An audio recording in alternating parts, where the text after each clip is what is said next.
figures, which you believe are the corporate ethics, then Okay, again, like since it's a human behavior thing, and we are not talking about facts and figures. We are. We are not. No, we are not. We're talking about human behavior, and it's just a statement. We always use these words. You're not fair to me. You didn't make the right decision. We are talking about relationships, and we are talking about relationships at every level. There are no figures and facts included in here. I would say and I'm sure I can guarantee you that if you make any decision, any time in your life, if you say 10 people working under you or in your family, and they all say, oh, Mr. So-and-so is fair to everyone, no. Well, I can tell you one thing. Since you asked a question, I'll give you an answer for that. Let me just give you a perspective on that. Yes. You're not there to convince people. Fairness is not to do convincing. That's my object, my feeling. It doesn't mean that everyone. Fairness for me is that you put the right thing at the right place. What you ought to do, you ought to do. That's it. Okay. So that's what I.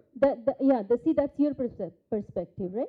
Yeah, that's you. But when we talk of relationships, it's being fair. I'll give you a chance after we finish, because it's kind of hindrance in between. Let's finish off with the topic, and then everyone will get a chance. So that was the second one. Now the third one is, if I can do it, you should do it too. In our families, we do that. At work, we do that. I know how to do this. You should know how to do it, Smriti. Why can't you do it? So that's a human behavior thing that inculcates within us, that beeps into our minds. But why? Why does it happen? It's again my perspective of looking at things. Because it's my experience. I have gained it. I can do it because that's my capability. I can do it because that's my ability to do it. It might not be someone else's. So we should not think that way, like everyone can do it. No. Because these kind of things, or these things we are talking about, these insanities we are talking about, they create problems or obstacles in our relationships. That's what we are talking about here. For example, I'm a writer, and I am a writer. So I'm writing a poem, I wrote a poem with that feelings or those emotions keeping in my mind, right? Or in my heart, and with all that depth. And when I'm reciting the poem, I'm expecting of all in the audience, oh my God, you know what these people are doing? They're just sitting like as dumb. Why they're not feeling it? I can't see any expressions on their face. No, I'm wrong. Because my feelings are my feelings. My emotions are my emotions. I have written with that depth. You might not be having that depth. So that's another thing. Next is, truth is universal. What do you say about that? Very common example. You'll come to know with that. Yes, it's a belief again. We say like all human beings are equal. We usually use this sentence. All human beings are equal. All human beings are equal. Do you believe in that? Do you believe in that? No. I'm just saying, do you rely on that? At times, no. We make our decisions based on, or we just go with it, finding out or making differences when we differentiate. Same people, same human beings we talk about on the basis of like caste, creed, sex, gender. We do that. Every one of us do that. But what does this do? It again creates problem among ourselves, in our mind, and it leads to our circle of tolerance. From all these kind of insanities, our circle of tolerance gets smaller. Now, what is circle of tolerance when we talk about? Anyone? Very simple. Circle of tolerance. What is tolerance? The ability to tolerate. That gets smaller because these things lead to anger, depression, anxiety, right? So we tend to tolerate, like we can't tolerate much then. So our circle of tolerating things gets smaller. Then what happens? We try to put them in the rules of engagement. Means engaging them, engaging others to do things in my way. So it's from one step to another. These insanities, they take up to tolerance, which leads us to depression, to anxiety, to anger, and it broadens up. And they both are interconnected in a way. If your circle of tolerance is higher, then what? Your insanities are lower. Because you can tolerate more. You know about that behavior. But on the other hand, if your circle of intolerance is smaller, you are into anger, you are into depression, you are into anxiety, you are into any kind of fight, anything. So what we need to do is it's just a basic of, it's one of the fundamentals or one of the points to relate or to deal within ourselves or with the relationships we have around, to keep in mind, like these, especially for insanities we talked about, just think before we speak. That's all. Thank you so much.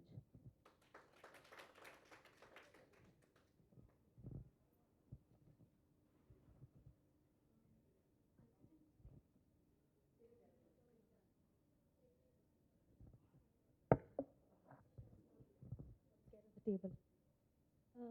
I couldn't have asked for a better place for her to stop this conversation, because for me, this is where it began. I recently completed Master Practitioner of NLP, and part of the process was a breakthrough session. So they run you through an entire list of questions where you look at your life, look at your stories, look at your excuses, and they throw you in a place where you break. You realize what you're doing. You understand what you're supposed to be doing. And for me, that's where I was. After all those questions, and I didn't budge. I was just thinking. I hadn't spoken, I didn't speak. They asked me to speak. They said, express your anger. And I said, no, it doesn't matter. It's okay, I forgive. But did I really forgive?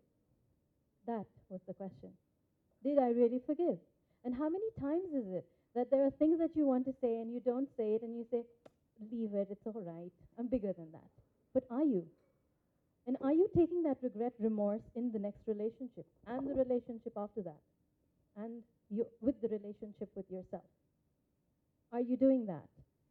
So she told me, get angry. If you have anything to say, say it. And I didn't. I just sat there thinking.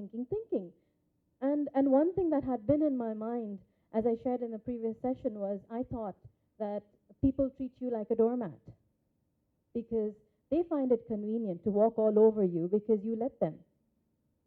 And who are you? She asked me, she nudged me, she pushed me, she shoved me, and she said, who are you? I didn't have an answer. I was scared. The obvious answer would be for me to, blurt out my name. But I knew I am a little more than my name. I am a lot more than just Ruqayya Khan. So who am I? The people at home call me Afsha. So am I Afsha? Nah. It's been a while since somebody's called me Afsha.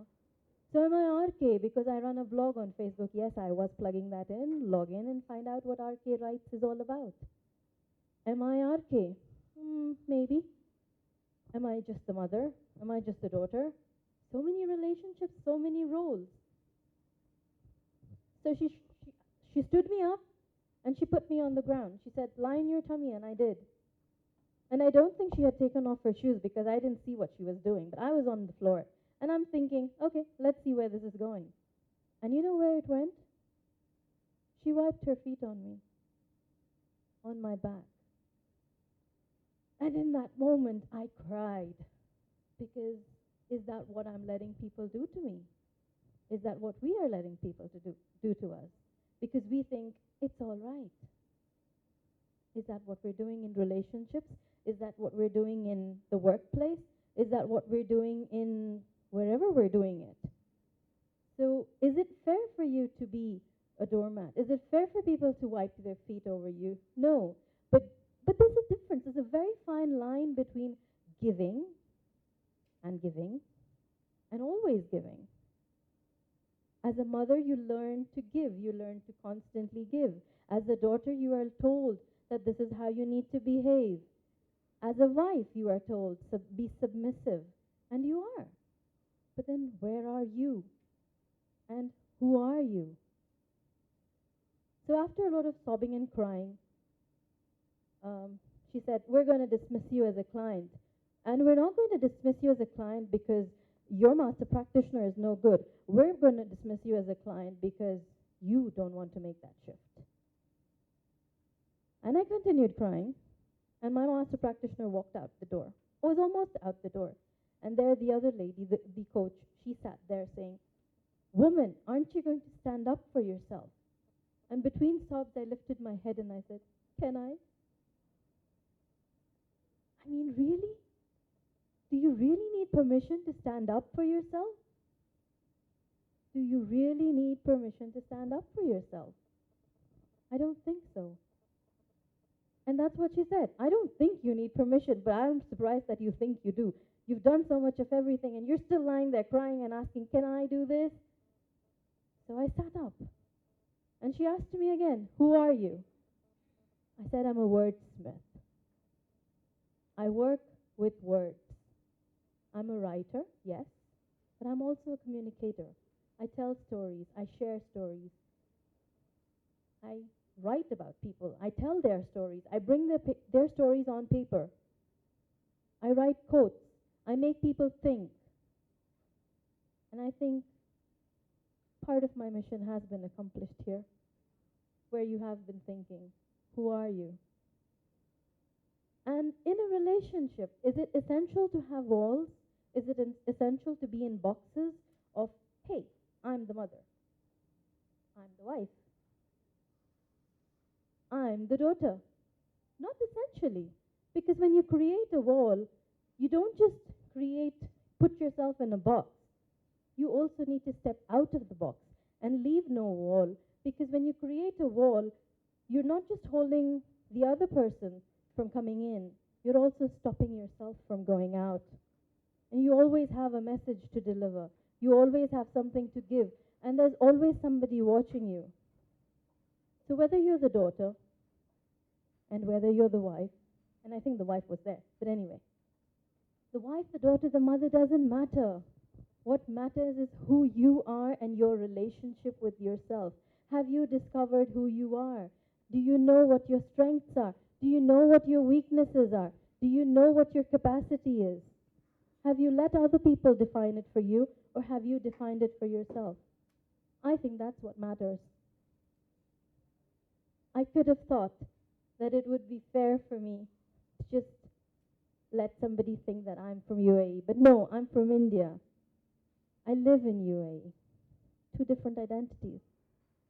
But the name remains the same. The work I do remains the same. And I stand for my work, my name.